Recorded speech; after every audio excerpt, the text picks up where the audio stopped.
Spooky lighting for a maybe not so spooky movie?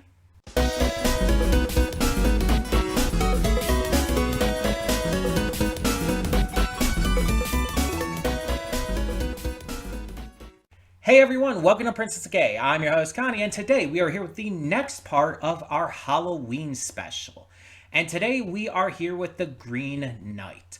So, I've been told that this movie's not really a horror movie, like not like properly in the way that like Opus and whatnot, Saint Maud were.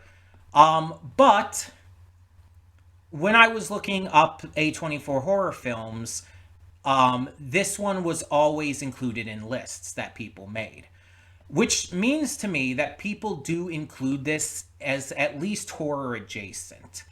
So I would imagine that if it's like, I guess because of night, I assume more fantasy based, maybe it has some like horror elements to it, like not full on horror but has horror elements, different like maybe moments in the movie. I don't know, I've obviously never seen it so I can't say, but because it was featured on those lists, I feel right keeping it in with the Halloween special this year. And to be fair, the Halloween special doesn't technically have to be horror movies, but I mean, again, I try to keep them as such if I can. The theme here is A24 films in general, but horror movies is what I was trying to go for. And again, it's on the lists that I saw. So, The Green Knight, I believe this stars Dev Patel, who's phenomenal. He was great in Monkey Man. He's done so many great things. Like, as bad as the last Airbender movie by M. Night Shyamalan was, Dev Patel was actually really good as Zuko. Like, he was probably the best cast actor in that movie. And probably the only good or well cast actor in that movie, if we're being honest. Um, he was the only one who really, like, understood the assignment. I believe he was in Slumdog Millionaire as well, which I really enjoyed that. He's just become like really great in the recent years though. He's begun like directing and really begun like showcasing a lot more of himself. And I'm very curious to see what this involves. So the Green Knight, I don't know anything about the plot or anything. I assume it's a knight who wears green. I mean, that's all I have to go off of. I have heard good things about this movie, like not a lot, but everything I've heard about this movie, as little as it was, has been positive. And mind you, I might have just been hearing from an echo chamber. I might have just been hearing from like a small group of people who have liked it. I don't know. It's always possible. Because I heard good things about Opus as well, and then I found out after the fact that it's like, oh, no, a lot of people apparently didn't like that. But I did. And I'm hoping that I like this one too. So far, we're two for two. I really liked Opus. I loved Saint Maud. And I'm hoping that this one is another big hit. So, that being said, we're going to get into this. Just a reminder, like I said, the actual reaction and afterthoughts will have normal lighting. This is just, I'm recording it the day before these pre-thoughts, just as a way to make things a little easier on Friday, which is when I'm going to be recording the reaction and everything. So yeah, it's going to make things go by a little faster, a little easier. It's just going to make it better for me, which honestly is going to help a lot. So, that being said, I think we should get into this and see what this movie is all about.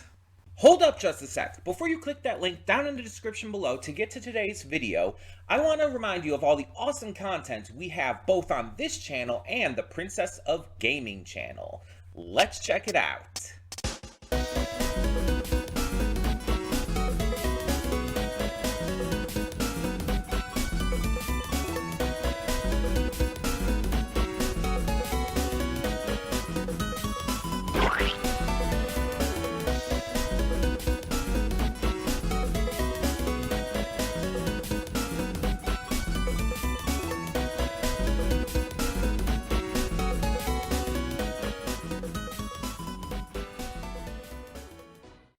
And we are back, and we'll begin with spoilers in 3, three, two, one, now.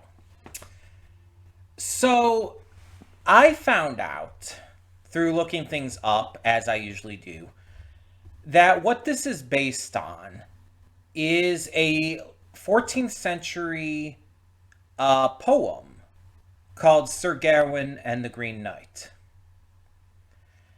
And a lot of it is very much the same. There's a lot that's like very much the same, with the Green Knight coming on Christmas and the lopping off the head, the deal to meet the year later, the Lord and the Lady's castle. There's a lot of the adventures that I guess are like alluded to but not specified. So it's like the stuff with the giants, with the thieves and everything, that kind of stuff.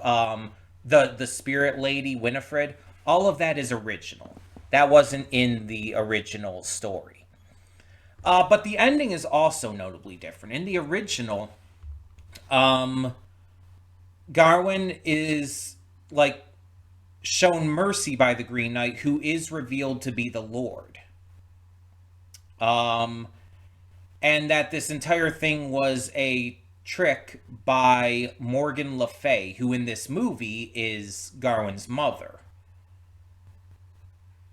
And in the end, he doesn't he doesn't remove the sash ahead of time and everything, and there's like no like question at the end as if did the knight take his head off or not.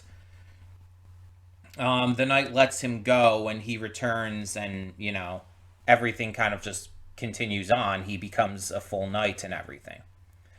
But this has apparently been adapted in multiple cases. This is actually the third film adaptation of this.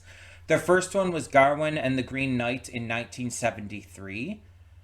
And then there was a 1984 adaptation as well called Sword of the Valiant, The Legend of Sir Gawain and the Green Knight, which actually had Sean Connery in it as the Green Knight. But apparently both of these films, according to what I'm reading here, had been like notably criticized for deviating from the poem's plot. I don't know what that means. I haven't seen any of the films. I haven't like looked up how they deviate or whatnot, so I don't know. But then this movie came out.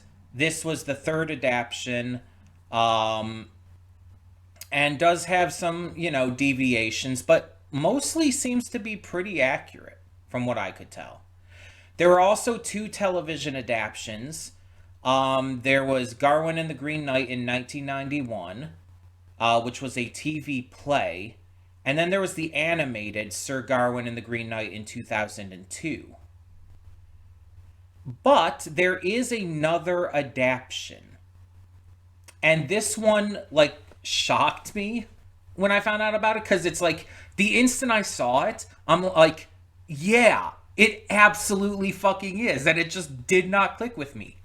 The Adventure Time episode 17, where Fern is the Green Knight and Finn chops off his head, and then Fern is going to do it back, but instead they play the games and everything. That absolutely is an adaptation of the Green Knight. That's so wild. It's I didn't even think about that. But it absolutely is the same thing, except instead of Christmas, it's Finn's birthday.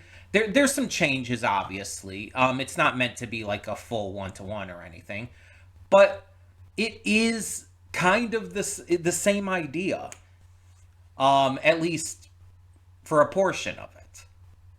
And I didn't even think about that, but that's so cool. That's just really cool. But let's talk about this actual film.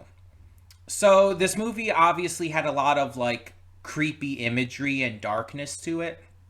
Like I was saying during the reaction, it absolutely counts at the very least as a dark fantasy, but it is definitely horror adjacent. There is a lot of imagery that is pretty scary and freaky and wild. It definitely could at least be seen as horror adjacent. So I think it still fits for the Halloween special this month. But on top of that, this movie was good. this wasn't, I don't think, as good as Opus or um oh god, my mind is blanking. Saint Maud. I think this was the weakest of our Halloween specials so far.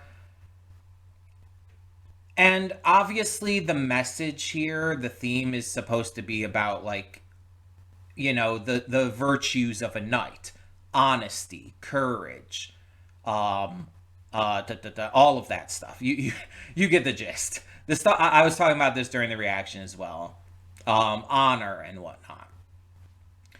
It's like about like the valors, the ideas that make up an honorable knight, and whether or not Garwin was living up to that. And there's definitely questions on whether or not he did, and in the end, but his action in the end of removing the sash and facing the Green Knight with true courage after having the vision of what would have happened otherwise if he had just run. It's like it shows that the courage we saw him showcase at the beginning had not left him. And I think that's kind of the biggest aspect of it. He also stayed true by not fully cheating with the lady of the house. Apparently, like the one scene where she was like flirting with him in the bed and all, I guess she was masturbating him. Though it's like I get it was vague enough where you couldn't really tell. Um, and there's also the aspect in regards to that section where it's like he was supposed to get anything he may have received, but at the same time he was supposed to give to the Lord anything he might have received while staying there in exchange for the spoils of the hunt. And the idea was that he didn't give the sash that he got back from her to the Lord. But to be fair, that was his sash in the first place, so technically he just got it back. He didn't receive it. And in the original story, he also doesn't give the sash back. He also keeps that a secret from the Lord. So that is something that did carry over from the original poem as well. Um, so I don't think that he really broke his promise there. Because again, the lady stole it from him in the first place. That was taken from him. So him not giving it to the Lord, because he technically didn't. I mean, he received it in the fact that it was given back to him, but again, it was still originally his. So I don't count it in that regards. Apparently, in the original poem, though, like the lady gives him like these kisses, and he gives them back to the Lord. Each time, like each day. So that was a little different. Instead, we just have the Lord giving him a kiss at the very end, which was definitely handled differently and had different meaning and whatnot. But yeah, it's fascinating nonetheless.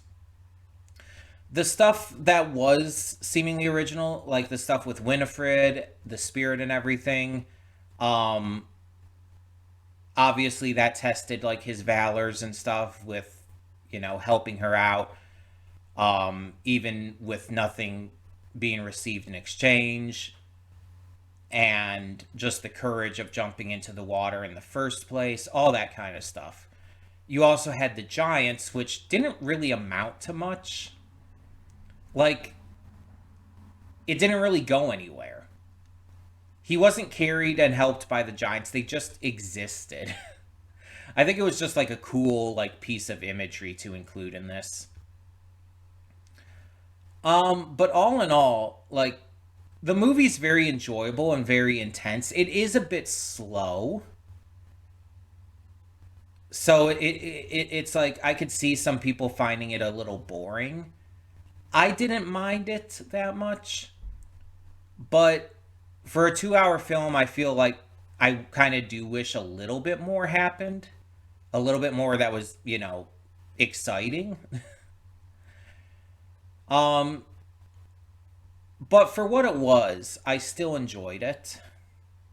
And we had obviously some great performances. Also, apparently, both, oh God, what was her name? Give me a second here to bring this up again.